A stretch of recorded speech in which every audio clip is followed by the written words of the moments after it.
Pant shirt shoe போட்டு tie கட்டி டிப்டாப்பாக வந்ததுங்க அந்த குட்டி ஓனாயி. எதிரில் வந்த சீனியர் சிட்டிசன் ஓனாயி, குட் மார்னிங் தம்பி, நல்லா இருக்கீங்களா அப்படின்னு காட்டுது. அதுக்கு டிகிரி ஓனாயி 2 கைகளையும் குப்பி வணங்கி, ஐயா உங்கள் ஆசீர்வாதத்தில் நான் ரொம்ப நல்லா இருக்கேன் ஐயா என்றது. சரி தம்பி, நல்லா இருங்க அப்படின்னு வாழ்த்தியதுங்க அந்த சீனியர் சிட்டிசன். அண்ணே, உங்கள் வயசு என்ன, அனுபவம் என்ன, நீங்கள் அந்த சின்ன பயலுக்கு முதல்ல குட் மார்னிங் சொல்லி வாங்க போங்கன்னு மரியாதையை பேசுகிறது சரியானே என்றது நரி.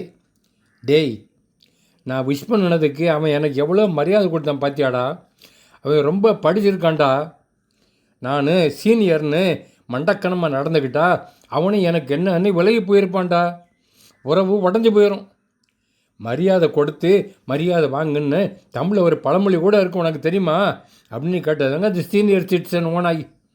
அது ரொம்ப கரெக்டு தானுங்க. பைபிள்லையும் ரோமர் 12:10 கனம் பண்ணுகிறதுலே ஒருவருக்கொருவர் இந்தி கொள்ளுங்கன்னு அட்வைஸ் இருக்குல்லங்க.